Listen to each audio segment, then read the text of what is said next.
Jadi sebenarnya nggak salah sih, artinya dengan produk Bapak gitu ya. Tapi tergantung purpose-nya, tujuan Bapak sampai semana gitu ya. Karena kan kebahagiaan atau tujuan hidup orang beda-beda. Nah itu sekali lagi itu tergantung itunya dulu gitu ya. Menurut saya sih seperti itu Pak. Jadi karena ya saya melihatnya gini, pas di perjalanan market ikan ini kan kalau dibandingkan ayam terutama itu jauh banget tuh marketnya. Nah dalam perjalanannya ini apakah market yang kecil ini bisa digarap dengan baik gitu, maksudnya dengan untuk pengembangan usaha yang lebih jauh gitu seperti itu. Nah, ini. Kalau menurut saya bisa, tapi butuh kesabaran gitu. Artinya ketika ini kalau menurut saya itu perlu mengedukasi market. Emang lebih gampang masuk ke market yang teredukasi, kita tap in gitu ya. Tapi kalau ngomongin ikan, ya ini perlu edukasi gitu. Tapi memang butuh kesabaran. Menurut saya sih tetap ada potensi, karena kan Indonesia suplai ikannya banyak, masyarakatnya banyak. Butuh kesabaran untuk edukasi ke masyarakat gitu ya. Tapi kalau Bapak nggak sabar, mungkin ikan dijalanin, lalu bikin satu produk lagi atau brand yang kira-kira bisa tap in. Karena kalau tap in bisa lebih cepat. Baik, karena keterbatasan waktu kita beri kesempatan satu lagi penanya. Silakan MC dipilih.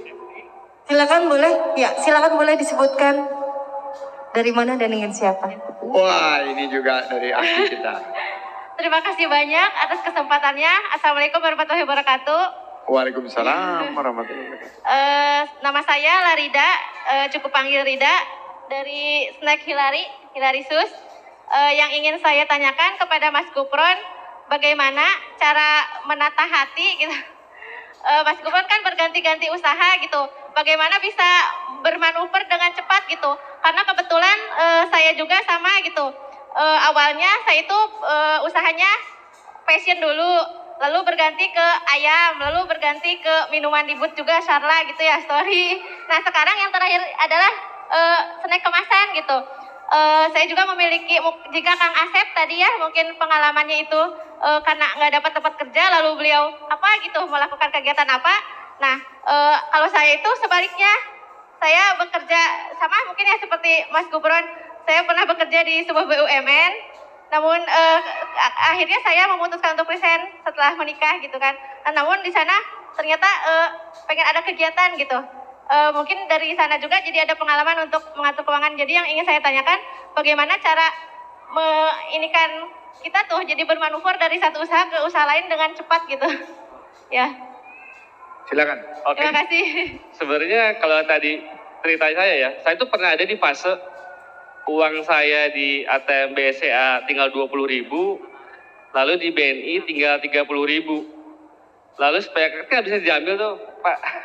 Kan sekarang minimal 50.000. Saya transfer dulu ke ATM itu, baru saya ambil 50.000. Artinya saya pernah di level seboncos-boncosnya. Sampai mertua saya udah bilang, udah ngapain lo kayak gini-ginian lagi, udah balik aja ke kerjaan lama, balik ke Jakarta, udah gaji udah jadi manajer belasan juta gitu kan.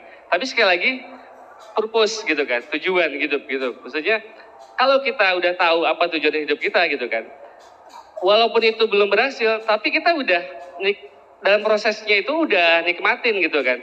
Emang orang lain pasti menurut saya nggak akan ngerti.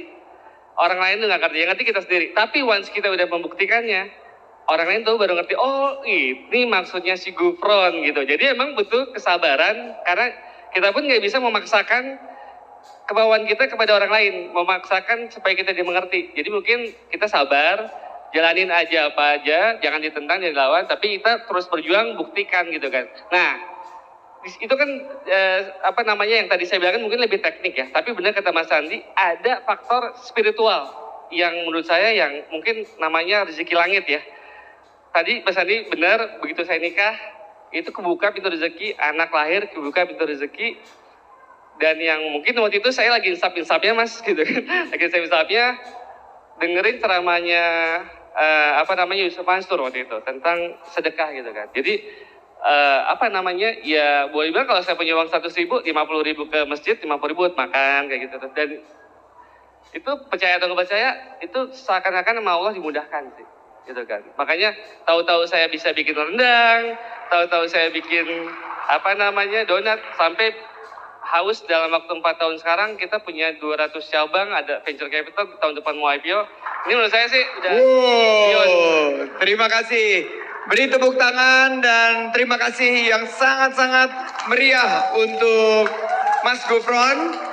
Dan saya ingin titip pesan kepada para peserta AKI tadi yang disampaikan oleh Mas Gufron. Bahwa satu, kenali pasarmu. Kedua, bangun tim manajemenmu.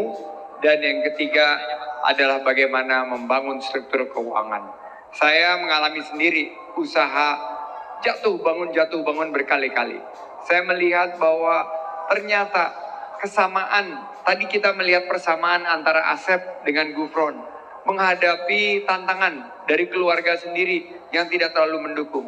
Tapi setelah kita mampu untuk jatuh bangun lagi dan pantang mundur, sekarang hasilnya kita bisa sampaikan kepada yang dulu pernah meragukan kita. Dan ini yang ingin saya berikan pesan, sukses selalu dan semangat semuanya. Saya terinspirasi dan saya harapkan kalian semua juga terinspirasi. Terima kasih, apresiasi Kreasi Indonesia dan saya kembalikan kepada MC kita. Baik, terima kasih Bapak Sandiaga Uno. Kreasi City Mall Cirebon, semangatnya boleh lebih meriah lagi untuk AKI 2002 Cirebon. Baik, selesai sudah bicara apresiasi sesi 2. Terima kasih untuk Mas Menteri Sandiaga Uno dan Mas Gufron Syarif. Saya Judith Austin pamit undur diri. Terima kasih. Wassalamualaikum warahmatullahi wabarakatuh.